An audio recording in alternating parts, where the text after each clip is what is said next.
Une très mauvaise nouvelle vient de tomber pour les voitures hybrides rechargeables, aussi appelées PHEV. Alors que leur succès semblait enfin s'installer, l'Europe a décidé de revoir complètement le mode de calcul de leurs émissions polluantes. Et autant vous le dire tout de suite, ce changement ne va pas du tout leur faire plaisir. Dans cette vidéo, on va voir ensemble pourquoi ce recalcul est un vrai coup dur pour les constructeurs, mais aussi pour les conducteurs.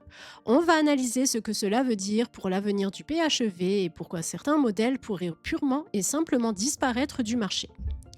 Aujourd'hui, les voitures hybrides rechargeables sont testées selon le cycle WLTP.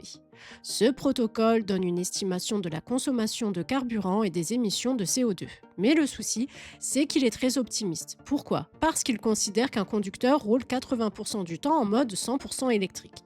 Autrement dit, la voiture est censée être presque toujours bien rechargée et utilisée de manière idéale. Dans la réalité, c'est loin d'être le cas. Beaucoup de conducteurs ne rechargent pas systématiquement leur voiture, parfois par manque de bornes disponibles, parfois par simple oubli.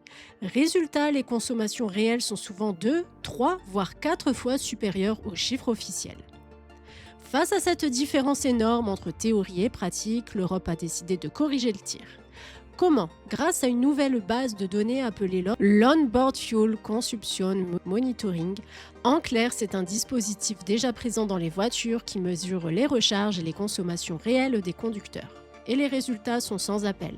Les 80% d'utilisation électrique supposée par le WLTP ne sont pas du tout réalistes. À partir de cette année, l'Europe va donc abaisser cette valeur à 54%. Et ce n'est pas fini, d'ici 2028, ce chiffre descendra encore plus bas à seulement 34%. Qu'est-ce que ça change concrètement? Eh bien, les hybrides rechargeables vont afficher des consommations officielles beaucoup plus élevées. Les modèles qui affichaient fièrement moins de 3 litres au 100 km vont perdre cet avantage marketing. Et comme les PHEV embarquent de grosses batteries quand celles-ci sont presque vides, la consommation grimpe en flèche. Résultat, sur le papier, les PHEV vont sembler bien moins intéressants qu'avant. Pour les constructeurs, c'est un vrai casse-tête. Jusqu'ici, les PHEV servaient de joker pour réduire leur émission moyenne et éviter de lourdes amendes européennes. Avec ce recalcul, l'effet sera beaucoup moins fort, voire nul. Cela veut dire que certaines marques pourraient abandonner certains modèles PHEV car ils ne leur apporteraient plus aucun avantage réglementaire. Du côté des conducteurs, c'est aussi une mauvaise nouvelle. Les PHEV coûtent très cher à l'achat, souvent plus cher que les hybrides simples. Mais avec des chiffres de consommation officiels moins flatteurs, sans aide à l'achat et sans leasing social, leur rapport qualité-prix devient beaucoup moins intéressant.